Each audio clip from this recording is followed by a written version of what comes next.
Seri 4 Pedang Kayu Harum. Pendekar Lembah Naga. Cerita, Ho Ping Hu. Audiobook, novel silat. Bab 40. Akan tetapi aku nekat. Bahkan aku melarikan diri dengan pemuda itu. Lhie Seng menunduk. Terlalu hebat cerita itu. Sakit rasanya jantungnya membayangkan semua peristiwa yang dilakukan dan dialami oleh wanita yang dicintanya ini dan dia tidak ingin mendengar lagi. Akan tetapi Sun Eng sudah merasa melewati jurang yang paling dalam. Kini dia membuka mata, dan mata itu bersinar-sinar ketika dia melanjutkan, seolah-olah menantang maut, menantang kiamat. Benar seperti yang dikatakan Suhu dan Subo, laki-laki itu hanya mempermainkan diriku.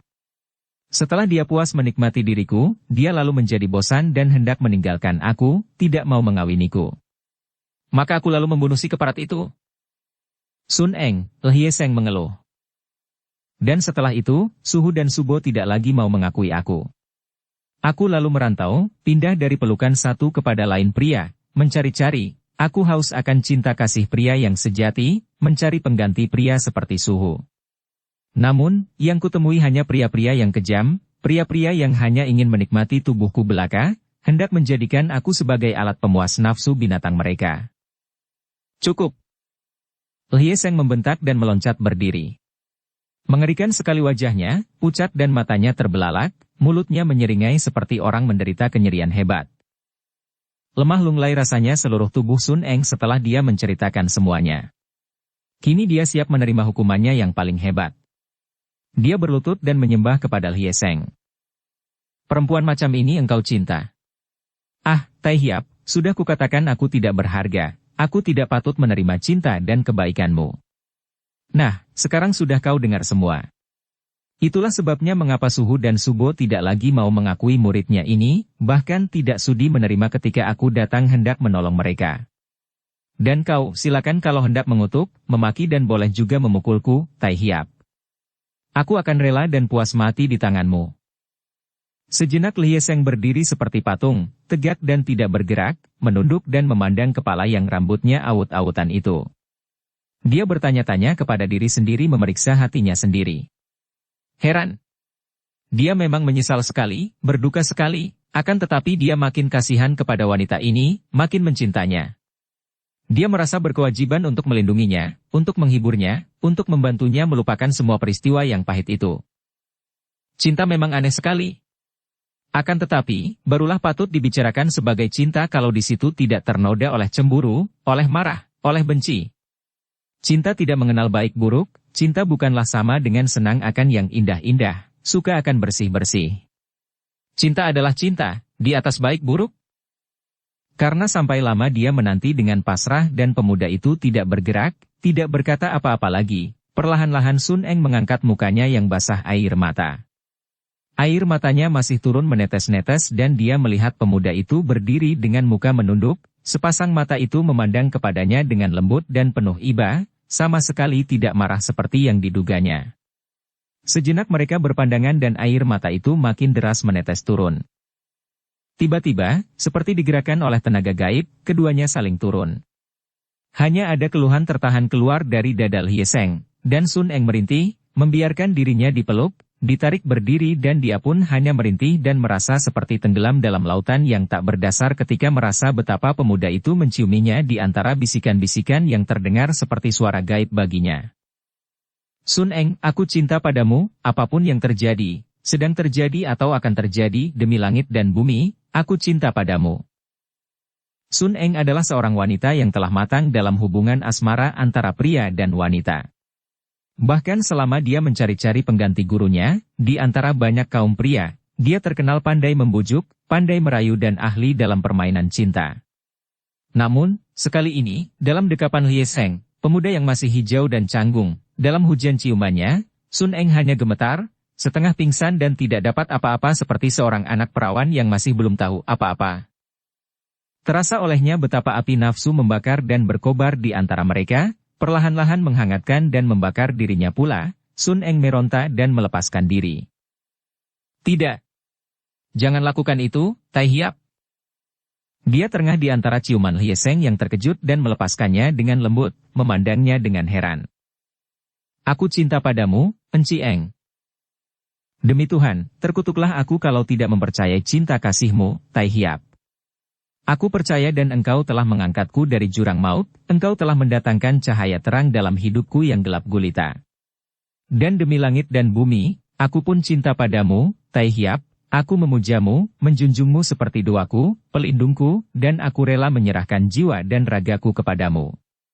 Akan tetapi, betapa aku masih muak dengan segala cinta nafsu berahi, aku menganggapnya begitu kotornya, menjijikan, semua itu karena selama ini aku haus akan cinta kasih yang murni dan hanya mendapatkan cinta nafsu. Sekarang aku tidak ingin mengotori cinta kasihmu yang demikian suci itu dengan nafsu berahi. Tai Hiap, berilah waktu kepadaku, kepada kita berdua.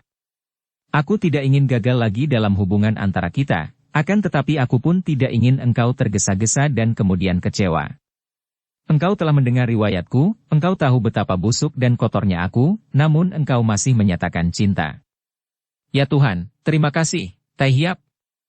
Terima kasih, dan jangan memberi bayangan kegagalan dalam hubungan ini.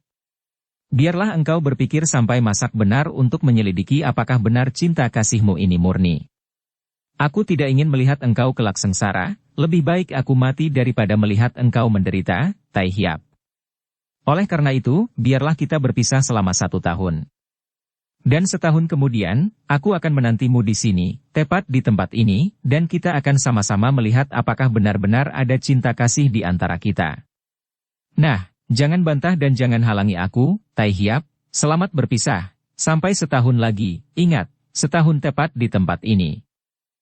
Setelah berkata demikian, Sun Eng lalu membalikkan tubuhnya dan meninggalkan tempat itu tanpa menengok lagi karena dia maklum bahwa sekali dia menengok dan memandang pemuda itu, tidak akan ada kekuatan yang dapat memisahkannya lagi dari pemuda itu. Lhie Seng tertegun, berdiri seperti patung. Kata-kata yang panjang lebar itu menimbulkan kesan mendalam di hatinya. Dia melihat kebenaran dalam ucapan itu. Dia tidak boleh tergesa-gesa menurutkan perasaan hati di saat itu. Akan tetapi dia hampir yakin akan cinta kasihnya kepada Sun Eng. Hampir dia mengejar, menghalangi gadis itu pergi. Akan tetapi dia pun harus mengingat perasaan gadis itu. Apakah gadis itu ragu-ragu akan cintanya? Apakah gadis itu tidak percaya kepadanya, ataukah tidak percaya kepada dirinya sendiri? Sun Eng memiliki kekerasan dan keteguhan hati. Mengapa dia tidak? Encieng, engkau lihat, 1 tahun kemudian aku akan berada di sini. Dia berteriak ke arah bayangan gadis yang sudah pergi jauh itu. Dia tidak mendengar jawaban, akan tetapi dia tahu bahwa gadis itu terisak-isak dan berjalan terhuyung-huyung, tanda bahwa gadis itu mendengar ucapannya. Setelah bayangan Sun Eng lenyap, sampai lama Lhie Seng berdiri di tempat itu, kemudian dia menghampiri sebatang pohon besar dan menggunakan jari telunjuknya untuk mencoret-coret di batang pohon besar itu. Karena jari telunjuk itu terisi hawa Tiante Xinjiang, maka seperti pisau yang tajam saja jari itu membuat coretan huruf-huruf yang indah di batang pohon, mengiris kulit batang pohon itu. Bertemu dan berpisah bagai mimpi. Lhie dan Sun membuat janji suci. Akan bertemu di awal musim semi. Setelah puas dengan coret-coretan yang merupakan luapan perasaannya dan juga dipakai untuk menandai tempat pertemuan itu, Lhie Seng lalu meloncat dan berlari cepat meninggalkan tempat itu.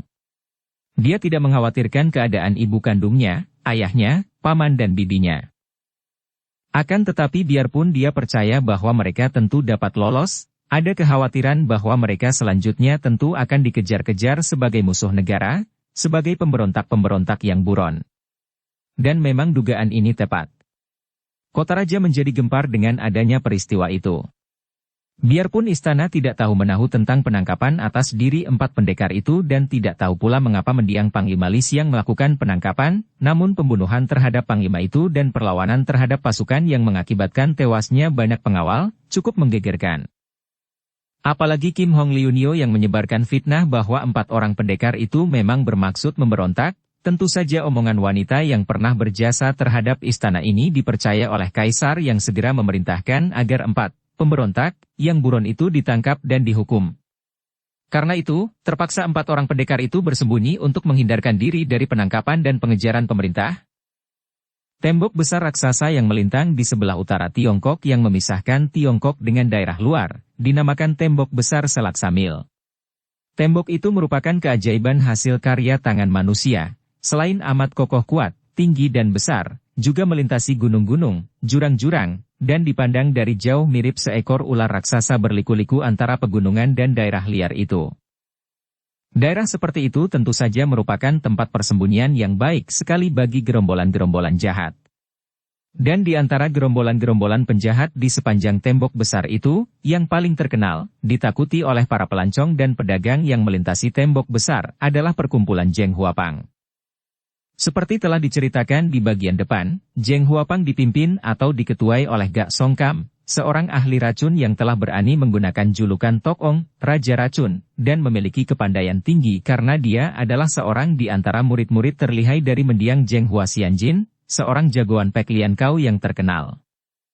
Akan tetapi semenjak muncul Kim Hong Liunio, wanita luar biasa dari utara, Zheng Huapang menemui hari naasnya dan perkumpulan itu pernah diobrak-abrik oleh wanita sakti itu.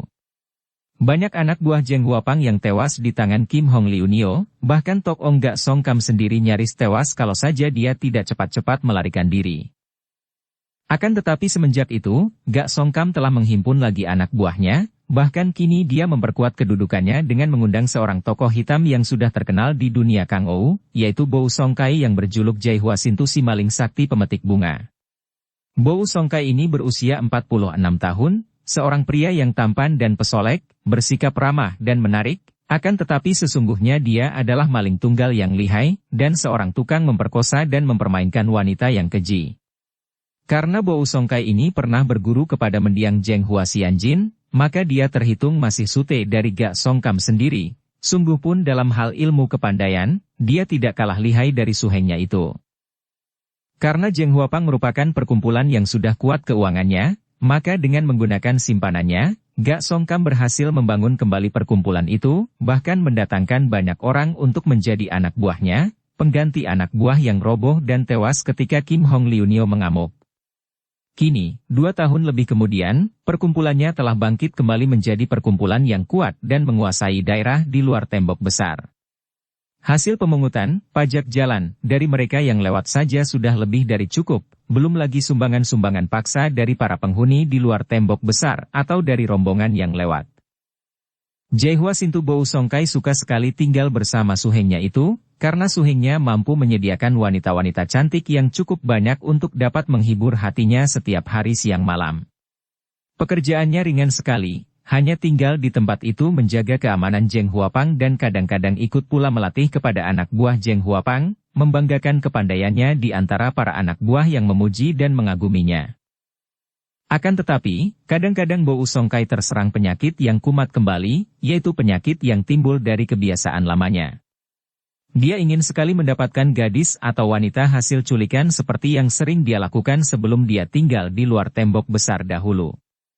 Kebiasaan menculik dan memperkosa wanita ini menjadi semacam penyakit sehingga kini persediaan wanita-wanita yang dengan sukarela mau melayaninya itu mendatangkan bosan kepadanya dan dia merasa rindu untuk memperoleh wanita yang harus melayaninya secara paksa.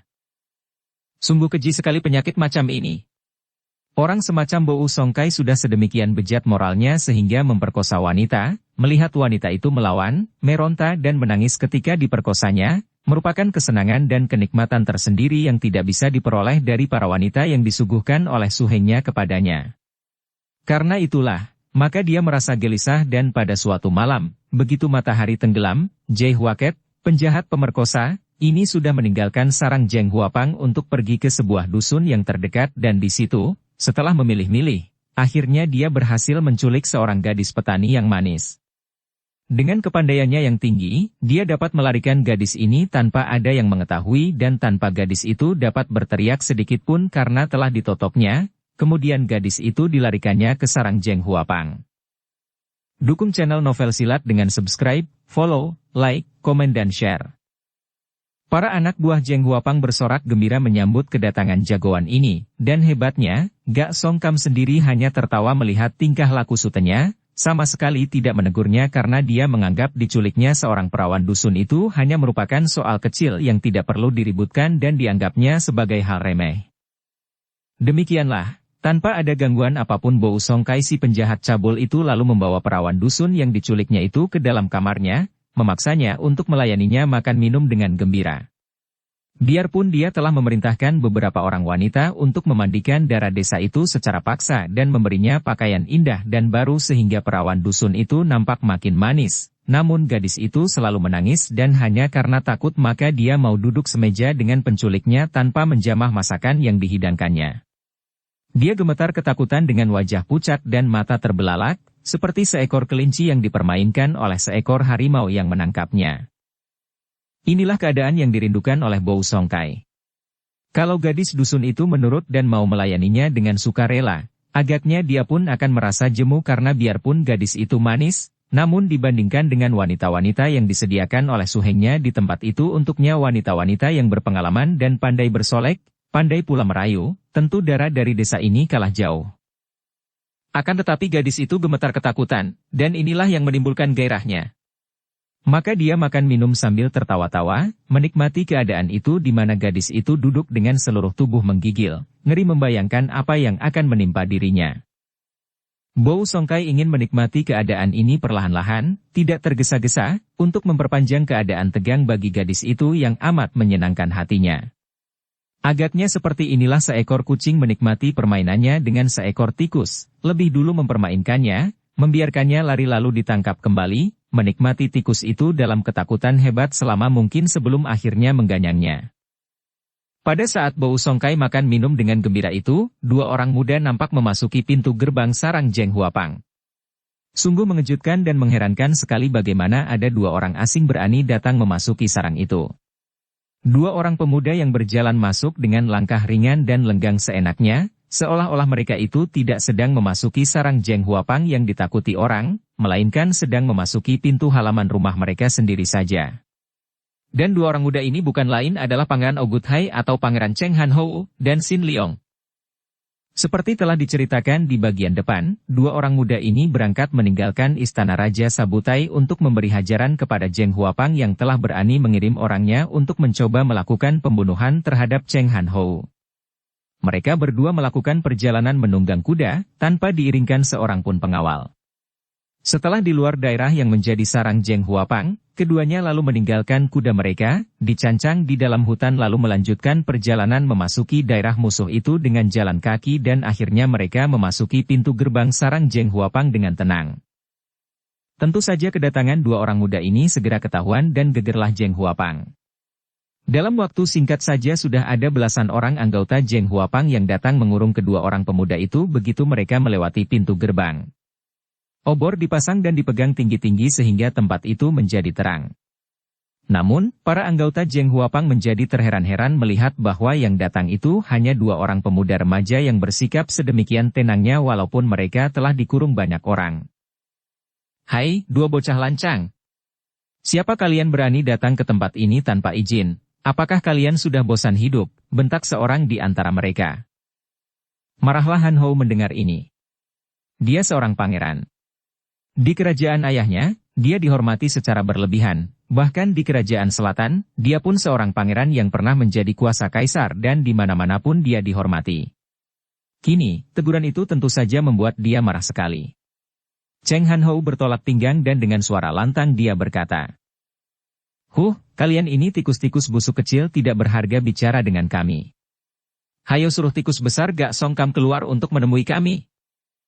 Tentu saja ucapan yang bernada angkuh ini membuat semua anggota Zheng Huapang menjadi marah sekali. Seorang di antara mereka, yang tadi menegur, seorang yang bertubuh tinggi besar dan berkumis tebal, yang terkenal pemarah dan terkenal pula memiliki tenaga besar seperti kerbau, melangkah ke depan, menghampiri Cheng Han Hou dan membentak. "Bocah bermulut kotor! Berani engkau memaki kami? Kuhancurkan mulutmu!" Dia sudah mengulurkan tangannya yang besar dengan jari-jari tangan yang kuat untuk mencengkeram ke arah mulut Han Hou. Pemuda ini berdiri tegak, sedikit pun tidak menangkis. Akan tetapi sebelum jari-jari tangan itu menyentuh mukanya, kurang beberapa sentimeter lagi, tiba-tiba si kumis tebal itu memekik keras dan roboh terjengkang. Darah muncrat-muncrat keluar dari ulu hatinya yang telah berlubang karena tadi secara kilat cepatnya ditusuk oleh Han Hou yang telah mengeluarkan sebatang anak panah. Anak panah itu adalah anak panah yang dahulu dipergunakan oleh tokoh Zheng Huapang untuk menyerangnya, dan ujung anak panah itu mengandung racun yang amat berbahaya, maka begitu ditusukkan ke ulu hati si kumis tebal. Seketika orang ini terjengkang dan berkelojotan, terus tewas tak lama kemudian. Semua anggota Zheng Huapang terbelalak, apalagi ketika mengenal anak panah itu. Anak panah itu adalah anak panah Zheng Huapang yang hanya dipergunakan oleh orang-orang yang sudah memiliki kedudukan tinggi di Zheng Huapang. Dan pemuda ini mempergunakan anak panah Zheng Huapang untuk membunuh seorang di antara mereka. Siapa dia? Itu anak panah Zheng Huapang kita. Ramailah orang-orang itu berteriak dan kini tidak ada lagi yang berani lancang turun tangan karena selain kelihayan pemuda remaja yang angkuh ini, juga anak panah itu membuat mereka ragu-ragu. Lekas suruh Gak Songka menghadap ke sini sebelum kalian semua mampus oleh anak panah ini. Han Ho kembali membentak. Suaranya nyaring sekali dan penuh wibawa sehingga suasana menjadi lucu dan aneh karena begitu banyaknya anak buah Zheng Huapang yang biasanya ditakuti orang-orang seperti takut setan, kini nampak jerih menghadapi gertakan seorang pemuda remaja yang nampaknya begitu lemah lembut. Pemuda sombong, aku telah berada di sini. Tiba-tiba terdengar suara keren dan semua anggota Zheng Huapang merasa lega. Lalu bersibak dan memberi jalan masuk kepada Gak Songkam dan Bou Songkai yang telah datang karena diberitahu oleh seorang anggota Zheng Huapang. Secara terpaksa dan penasaran, marah kepada si pengganggu, terpaksa Bou Songkai meninggalkan perawan dusun yang belum sempat diganggunya itu karena dia belum habis makan minum ketika dipanggil oleh suhengnya untuk diajak menanggulangi pengacau yang berani datang membikin ribut di Zheng Huapang. Ketika dua orang tokoh besar ini melihat bahwa yang mengganggu hanyalah dua orang pemuda remaja, tentu saja mereka memandang rendah dan merasa penasaran sekali, apalagi melihat betapa seorang anak buah mereka telah menggeletak dan tewas. Han Ho dan Sin Leong cepat membalikkan tubuh memandang. Sin Leong segera mengenal laki-laki bertubuh tegap, bermuka merah dan amat gagah itu. Dia pernah ditawan oleh ketua Zheng Huapang ini dan nyaris tewas disiksa oleh pria ini, ketika dia dilempar ke dalam lubang ular. Akan tetapi begitu dia melihat kakek berpakaian rapi dan pesolek yang datang bersama ketua Zheng Huapang itu dia terkejut dan mengenal pula kakek ini sebagai seorang di antara para calon pemilihan Bengcu yang beberapa waktu yang lalu diadakan di selatan.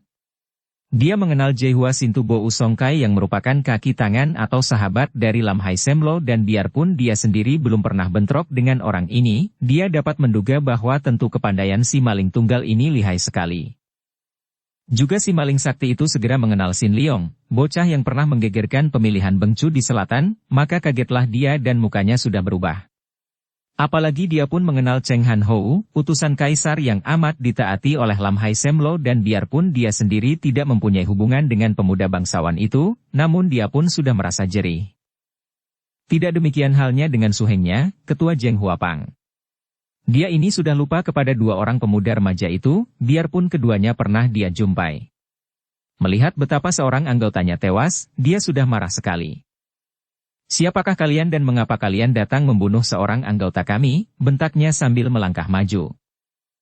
Han Ho tersenyum mengejek dan mengacungkan anak panah di tangannya yang tadi dipergunakan untuk membunuh si kumis tebal itu. Gak Songkam, buka matamu yang lamur itu lebar-lebar. Aku pernah datang bersama Suci Kim Hong Liunio membasmi sarangmu ini. Sudah lupa lagikah engkau? Dan buka matamu, lihat anak panah siapa ini? Utusanmu yang hendak membunuhku telah mampus dan ini, anak panahnya kuantarkan kembali kepadamu, harus kau tukar dengan kepalamu. Dan kau tidak mengenal saudaraku ini? Han Ho menoleh kepada Sin Leong. Houko, tentu saja dia mengenalku. Tentu engkau tidak lupa ketika melemparku ke dalam lubang ular itu, Pangcu, kata Sin Leong. Sepasang mata itu terbelalak dan muka yang merah itu makin merah. Kini Gak Songka mengenal dua orang pemuda remaja ini dan kemarahannya makin memuncak. Pasukan api, maju, teriaknya. Tiba-tiba nampak sinar terang dan 12 orang laki-laki yang bertubuh tegap berloncatan ke depan. Mereka itu masing-masing memegang sebatang obor, namun bukanlah sembarang obor karena obor itu gagangnya terbuat dari baja dan tempat apinya besar sehingga apinya berkobar besar. Gagangnya cukup panjang, dapat dipergunakan sebagai pedang atau juga sebagai toya pendek. Cara mereka memegang gagang obor menunjukkan bahwa mereka itu sudah mahir sekali memainkan obor ini sebagai senjata dan gerakan mereka teratur rapi ketika mereka maju mengurung.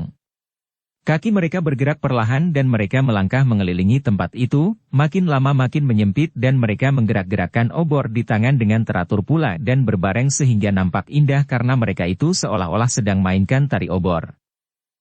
"Houko, mundurlah, biar aku menghadapi badut-badut ini," kata Sin Leong yang dapat menduga akan kelihayan pasukan obor itu. Diam-diam Han Hou memang merasa ngeri melihat pasukan obor itu, dan karena dia tahu betapa lihainya Sin Leong, maka dia pun mengangguk dan dengan sikap angkuh dia mundur dan berdiri tenang dengan anak panah rampasan itu masih di tangan kanannya. Diam-diam dia mempersiapkan anak panah itu untuk membantu saudara angkatnya bila mana keadaan memerlukannya. Pasukan obor yang terdiri dari 12 orang itu kini mengurung Sin Leong. Setiap kali obor digerakkan, muncratlah bunga api dan terdengar suara mendesis disusul asap hitam bergulung-gulung. Cahaya api obor yang dimainkan itu membuat pemandangan yang indah sekali memecah kegelapan malam. Dengan latar belakang malam gelap, nampak cahaya-cahaya 12 obor itu saling berkejaran dan asap hitam bergumpal-gumpal membubung tinggi ke angkasa yang kemerahan oleh sinar api obor. "Semkaktin," terdengar seorang di antara mereka membentak. Dengan teratur sekali 12 orang itu bergerak dan terbentuklah 4 pasukan Semkaktin. Pasukan segitiga, yang rapi dan kini pasukan demi pasukan yang terdiri dari 3 orang mulai menyerbu dan menyerang Sin Leong secara bertubi-tubi. Cheng Han Hou terkejut bukan main. Serangan-serangan itu amat teratur, dilakukan secara berturut-turut dan hampir berbareng oleh setiap regu dari 3 orang, dari arah 3 jurusan yang membentuk segitiga dan karena ada 4 regu segitiga, maka serangan-serangan itu hebat bukan main. Sinar-sinar obor menyilaukan mata, seolah-olah ada lautan api bergelombang hendak menelan Sin Leong. Sin Leong juga terkejut. Dia telah menguasai ilmu amat tinggi dan luar biasa, akan tetapi bagaikan seekor burung, dia baru saja meninggalkan sarangnya dan pengalamannya bertanding masih sempit sekali. Kini, menghadapi serangan bertubi-tubi dari api-api yang menyilaukan mata ini, tentu saja dia terkejut. Namun, kepercayaannya kepada diri sendiri yang timbul semenjak dia masih kecil dan banyak menghadapi bahaya maka dia bersikap tenang sekali. Dengan penuh kewaspadaan dia menghadapi semua serangan itu dan cepat mempergunakan gerakan ajaib dari Tai Kek Sin Kun. Dengan langkah-langkah ajaib yang dipelajarinya dari kakeknya, maka Sin Leong dapat menghindarkan diri dari setiap sambaran sinar api, menyelinap ke kanan-kiri di antara sambaran obor-obor itu sehingga sampai barisan keempat melakukan serangan, tetap saja tidak ada sebuah pun obor mengenai tubuhnya. Gak Songkam dan sutenya, Bou Songkai, terkejut dan kagum bukan main. Gak Songkam merasa penasaran sekali. "Ngo Heng Tin!"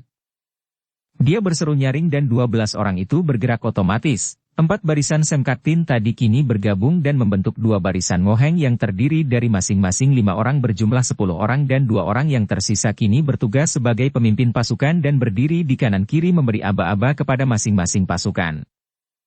Berbeda dengan pasukan segitiga tadi yang menyerang secara susul-menyusul, kini pasukan 5 unsur atau Ngoheng ini bekerja sama saling membantu sesuai dengan aba-aba yang dikeluarkan oleh seorang pemimpin. 2 pasukan Ngoheng itu menyerbu dan berputar-putar, kadang-kadang berbareng dan merupakan kerja sama yang amat baik dan rapi. Sin Leong terkejut sekali karena biarpun dia masih mempergunakan langkah Tai Kek Sin Kun, tetap saja pundaknya sudah hangus. Untung belum terbakar dan dia sudah menggerakkan tangannya dengan kibasan yang mengandung tenaga Tiante Sin Chiang sehingga api itu seperti tertiup membalik dan si pemegang obor sampai terhuyung ke belakang. Maklum akan kelihayan pasukan Ngoheng ini, Sin Leong tidak berani bersikap lambat. Di antara kepungan obor-obor itu yang menyambar-nyambar, dia berloncatan dan kini mengerahkan ginkang untuk menghindarkan diri. Bagaikan seekor naga sakti mengamuk di antara gumpalan awan, tubuh Sin Leong berkelebatan di antara asap-asap hitam dan api-api obor. Para pemegang obor menyerangnya seperti orang-orang yang mainkan pedang dan toya. Gerakan mereka selain teratur rapi, juga cepat dan rata-rata mereka memiliki tenaga yang cukup kuat. Namun, kelincahan pemuda itu benar-benar membuat mereka tidak berdaya. Biarpun mereka telah mengerahkan seluruh kemampuan dari 2 pasukan Ngoheng Tin, tetap saja mereka tidak berhasil menyentuh tubuh Sin Leong. "Pak Kuatin!" Gak Songkam berteriak marah. Kini pasukan itu membentuk pasukan 8 orang yang membentuk Patkwa, Segi 8, dan menyerang Sin Leong dari 8 penjuru angin. 4 orang yang lainnya siap menggantikan anggota pasukan yang terdesak. Ternyata pasukan ini lebih lihai daripada Ngo Heng Tin dan kini Sin Leong nampak terdesak. Celaka, pikir pemuda itu. Kini dia tidak boleh hanya mengelak, harus membalas kalau dia tidak mau bajunya atau rambutnya terbakar. Mulailah Sin Leong menggerakkan kaki tangannya dan begitu dia mengeluarkan lengking panjang dan tubuhnya membungkuk dengan kedua tangan terpentang mendorong ke kanan kiri. Terdengar pekik nyaring dan dua orang pengeroyok roboh bergulingan karena obor tadi membalik. Yang satu mengenai mukanya sendiri yang penuh brewok sehingga rambut-rambut muka itu terbakar sedangkan yang kedua terbakar pakaiannya, sehingga dia bergulingan pula sambil berteriak-teriak. Itulah satu di antara pukulan sakti Hokmo Cap Saciang yang terpaksa dikeluarkan oleh Sin Leong karena dia amat terdesak tadi. Melihat akibat pukulannya, Sin Leong menjadi ngeri sendiri, maka kembali dia lalu menggunakan kegesitannya untuk mengelak dan meloncat ke sana kemari. Karena dua orang yang roboh itu kini telah digantikan oleh orang lain. Namun, dengan tamparan yang mengandung tenaga Tiante Xinjiang, Sin Leong dapat merobohkan mereka seorang demi seorang sehingga akhirnya 12 orang itu roboh semua, obor-obor mereka padam, ada yang patah, dan ada pula yang mengenai badannya sendiri sehingga 12 orang itu kini hanya mampu merintih-rintih dan merangkak-rangkak mundur. Hahaha, hanya begitu sajakah barisanmu? Mana lagi ilmu-ilmu ampuh dari Zheng Huapang? Dengan kepandaian serendah itu sudah berani menentang kami?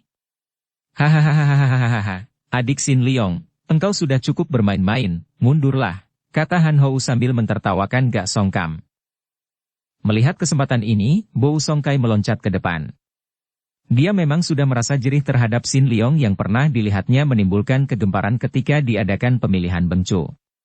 Dia tahu bahwa pemuda remaja itu memang luar biasa sekali, dan yang diperlihatkan oleh Sin Leong ketika menghadapi pasukan obor tadi membuat hatinya makin gentar lagi. Oleh karena itu, begitu melihat Han Hou maju, dia segera mengambil kesempatan ini untuk turun tangan. Lebih baik melawan pangeran ini daripada menghadapi pemuda perkasa yang luar biasa itu. Memang sesungguhnya dia merasa sungkan pula untuk melawan pangeran yang ditakuti oleh Lam Hai Semlo ini. Akan tetapi tentu saja dia tidak dapat tinggal diam tanpa membantu suhengnya setelah untuk beberapa bulan lamanya dia tinggal di Zheng Huapang dan hidup bersenang-senang. Wuut, ting ting. Senjata rantainya bergerak mengeluarkan suara berdenting nyaring. Melihat ini, Cheng Han Hou tersenyum dan dengan gerakan halus tangannya meraba pinggang dan dia sudah melolos sebatang pedang. Kalau tidak salah aku pernah melihat mukamu ini di selatan. Apakah engkau juga anggota Zheng Huapang? Tanyanya sambil memperhatikan wajah maling sakti itu di bawah sinar obor yang banyak, dipegang oleh para anggota Zheng Huapang yang mengurung tempat itu. Bou Songkai merasa enggan untuk menjawab dan mukanya berubah merah. Sin Leong segera berkata, Han Houko, aku masih ingat. Dia bernama Bou Songkai, dahulu menjadi seorang di antara calon-calon Bengcu, akan tetapi lalu mundur dan mendukung Lam Hai Semlo. Pemuda sombong, lihat senjata. Bou Songkai membentak karena dia tidak ingin banyak cakap lagi. Senjatanya, rantai yang terbuat daripada baja dan panjangnya sampai 1,5 meter itu menyambar ganas mengeluarkan suara angin berdesing dan menjadi sinar yang mengerikan mengancam kepala pangeran itu. Wutut. Dengan sedikit menundukkan kepala dan menekuk lututnya, tubuh pangeran itu merendah dan sinar rantai itu menyambar lewat di atas kepalanya. Dari bawah, pedang di tangan Han Hou meluncur seperti anak panah menusuk ke arah perut lawan. Bou Songkai mencondongkan tubuhnya ke kiri sehingga tusukan pedang itu luput. Rantainya yang tadi gagal menyambar kepala lawan sudah membuat gerakan memutar dan kini menyambar turun ke arah lambung pangeran itu. Gerakannya cepat dan berbahaya sekali.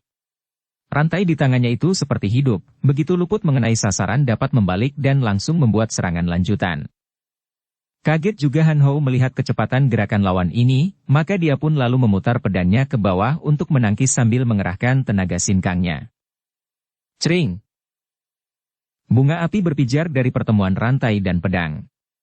Pada saat kedua senjata bertemu, Bou Songkai menggerakkan pergelangan tangannya dan ujung rantai itu seperti ular hidup melibat pedang di tangan Han Hou.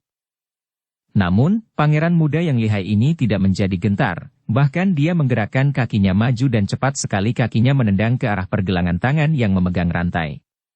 Terpaksa Bou Songkai melepaskan libatan rantainya dan kini ujung rantai menyambar ke arah kaki lawan yang terpaksa pula harus menarik kembali kakinya dan keduanya meloncat ke belakang. Dalam beberapa gebrakan itu, keduanya maklum bahwa mereka masing-masing menghadapi lawan yang lihai. Namun Sin Leong maklum bahwa kakak angkatnya itu hanya main-main belaka. Dia sudah tahu akan kelihayan Han Hou dan dalam gebrakan-gebrakan pertama tadi dia mengerti bahwa kakak angkatnya itu jauh lebih lihai daripada lawannya. Dan memang dugaannya ini tepat. Kini, Bo Songkai yang mengira bahwa lawannya hanya memiliki tingkat sampai sekian saja, sudah menggerakkan rantainya dan mengirim serangan secara bertubi-tubi. Rantainya berubah menjadi gulungan sinar yang nampaknya mengurung diri lawannya. Bagi penglihatan semua orang, kelihatan pangeran itu terdesak karena dia hanya berloncatan ke sana-sini dan menggerakkan kedua kakinya mengatur langkah-langkah aneh. Akan tetapi diam-diam Sin Leong tersenyum dan memandang kagum. Kakak angkatnya itu kembali telah memperlihatkan kelihayan Pat Kuapo, yaitu langkah segi 8 yang amat aneh. Pemuda tampan gagah itu hanya melangkah ke sana-sini seperti orang menari, namun semua sambaran rantai itu luput dan mengenai tempat kosong selalu. Makin lama makin penasaran rasa hati Bo Songkai karena semua serangannya tak pernah berhasil. Juga mulai dia merasa ngeri karena dia dapat menduga bahwa pangeran ini benar-benar amat lihai. Tiba-tiba terdengar suara ketawa mengejek dari pangeran itu dan dia telah menggerakkan tangan kirinya menangkis rantai yang datang menyambar. Dengan tangan kosong dia berani menangkis rantai. Hal ini mengejutkan hati Sin Leong dan menggirangkan hati Bo Songkai. Rantai itu terbuat daripada baja murni dan digerakkan dengan pengerahan tenaga Sin Kang. Batu karang pun akan hancur terkena hantaman ujung rantai, apalagi tangan yang terdiri dari kulit, daging dan tulang, pasti akan hancur berantakan. Plak! Tangan itu menangkis ujung rantai dan rantai itu membalik, hampir menghantam muka Bo Songkai sendiri. Dan tangan kiri pemuda bangsawan itu sama sekali tidak terluka, lecet sedikit pun tidak. Bo Songkai menjadi pucat. Tak disangkanya bahwa pemuda ini memiliki kekebalan yang sehebat itu. Dan Sin Leong kagum bukan main. Dia sendiri tidak tahu bahwa kakak angkatnya itu telah mewarisi ilmu kekebalan yang hebat dari Hekiat Moli. Nenek iblis ini, bersama mendiang Pekiat Moko, telah menciptakan ilmu kekebalan yang ajaib, yang membuat seluruh tubuh mereka kebal terhadap senjata yang bagaimana ampuhnya, bahkan kedua tangan mereka mampu menangkis senjata-senjata pusaka. Dalam cerita Dewi Maut, para pendekar pun sampai kewalahan menghadapi kekebalan Pekiat Moko dan Hekiat Moli, sampai kemudian sepasang pendekar Chia Bun Hou dan Yap In Hong mengetahui rahasia kelemahan mereka yang dibuka oleh Hamila, ratu dari Raja Sabutai. Yaitu kelemahan kakek dan nenek iblis itu berada pada telapak kaki mereka dan akhirnya sepasang pendekar itu berhasil menewaskan Pekiat Moko dan melukai Hekiat Moli. Kini, ternyata ilmu yang luar biasa itu telah diturunkan pula kepada Cheng Han Hou dan hanya pangeran ini sendiri yang tahu rahasia kelemahannya sendiri. Setelah menguji kekebalannya sendiri, Han Hou tertawa dan kini seenaknya saja dia menghadapi serangan rantai itu, bahkan kadang-kadang dia menerima gebukan rantai itu dengan tubuhnya. Makin pucat wajah Bo Songkai dan tiba-tiba tangan kirinya bergerak. Uap hitam menyambar ke arah muka Han Hou dan itu adalah bubuk beracun yang mengandung obat bius, yang biasa dipergunakan oleh Jai Huaket ini untuk membius wanita yang diculiknya. Akan tetapi, perbuatannya inilah yang mendatangkan malapetaka baginya. Kalau tadinya Han Hou masih ragu-ragu untuk membunuh orang yang dianggap tidak ada sangkut pautnya dengan Zheng Huapang, kini melihat orang itu mempergunakan racun, pangeran muda ini menjadi marah. Dia meloncat untuk menghindari dan tiba-tiba dari mulutnya menyambar sinar putih sedemikian cepat dan tidak terduga sehingga biarpun Bo Songkai berusaha menghindar, tetap saja mata kirinya menerima sambaran Pek Ciam, jarum putih, yang tersebar dari mulut pangeran itu. Bo Songkai menjerit keras, rantainya terlepas dan kedua tangannya mendekap matanya karena terasa kenyerian yang sampai menyusup ke dalam jantungnya. Han Hou menggerakkan pedangnya yang sejak tadi hanya dipakai menangkis saja. Pedang itu menembus dada dan ketika dicabutnya, darah muncrat dari tubuh lawan yang terjengkang dan tewaslah Bo Songkai. Melihat ini, Gak Songka menjadi kaget bukan main, juga amat marah.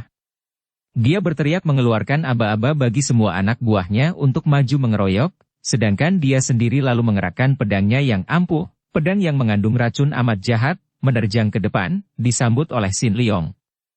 Han Hou mengeluarkan suara tertawa mengejek dan pangeran ini lalu menggerakkan pedangnya mengamuk, dikeroyok oleh puluhan orang anak buah Zheng Huapang. Hahaha, kalian orang-orang Zheng Huapang sungguh tak tahu diri dan sudah selayaknya mampus. Kami adalah sepasang pendekar lembah naga. Kami adalah harimau sakti dan naga sakti dari lembah naga, dan hari ini Zheng Huapang akan terbasmi habis oleh kami.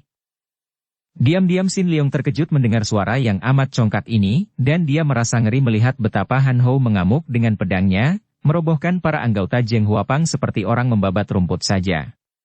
Tentu saja para anggota Zheng Huapang itu bukan lawan pangeran yang lihai itu. Sambil tertawa-tawa Han Hou merobohkan mereka seorang demi seorang. Darah muncrat-muncrat membasahi bumi dan teriakan-teriakan mengerikan terdengar susul-menyusul. Melihat keadaan yang tidak menguntungkan ini, Gak Songkam merasa khawatir sekali. Apalagi ketika dia mendapat kenyataan betapa semua gerakan pedangnya yang ditujukan untuk menyerang pemuda remaja itu tak pernah berhasil mengenai sasaran, dia makin gelisah dan maklum bahwa keadaannya amat berbahaya. Ketua Zheng Huapang ini memang seorang pengecut. Dahulu pun ketika Zheng Huapang diserbu oleh Kim Hong Liunio dan dia tahu bahwa baginya tidak ada harapan untuk menang, diam-diam dia lalu melarikan diri sambil membawa pergi Xin Liong. Kini, ternyata dua orang pemuda remaja itu tidak kalah lihainya dibandingkan dengan wanita iblis itu, bahkan sutenya telah tewas dan anak buahnya banyak yang tewas dan kini sedang dihajar habis-habisan oleh pemuda yang berpakaian indah dan memakai sorban berhiaskan batu permata itu. Hei! Tiba-tiba ketua Zheng Huapang itu mengeluarkan teriakan nyaring dan begitu kedua tangannya bergerak, dari tangan kirinya meluncur paku-paku hitam dan dari pangkal pedang dekat gagang juga meluncur jarum-jarum hitam. Baik paku-paku dan jarum-jarum itu semua mengandung racun yang amat ampuh dan menyambar dengan cepat sekali ke arah Xin Liong. Untung bahwa pemuda remaja ini pernah digembleng oleh orang-orang sakti seperti Chia Keng Hong dan Ouyang Busek, sehingga dia telah memiliki kematangan dan ketenangan batin yang luar biasa.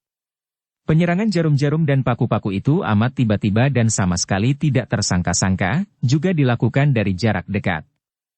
Kalau dia gugup dan menangkis, sedikit lecet saja pada lengannya akan cukup membahayakan karena senjata-senjata rahasia itu direndam racun yang amat jahat. Namun Xin Liong sudah tahu bahwa ketua Zheng Huapang itu adalah ahli racun, maka dia pun secara otomatis melempar tubuhnya ke belakang, berjungkir balik dan terhindar dari sambaran senjata-senjata gelap yang beracun ini. Akan tetapi, kesempatan itu dipergunakan oleh Gak Songkam untuk melempar-lemparkan alat peledak yang mengeluarkan asap hitam tebal. Sambil tersenyum lega dia lalu meloncat melalui asap hitam yang beracun itu dan yang tidak mengganggu dirinya untuk melarikan diri seperti yang telah dilakukannya ketika Kim Hong Liunio menyerbu Zheng Huapang dahulu. Bersambung ke bab 41. Dukung kami dengan subscribe, follow, like, komen dan share. Terima kasih.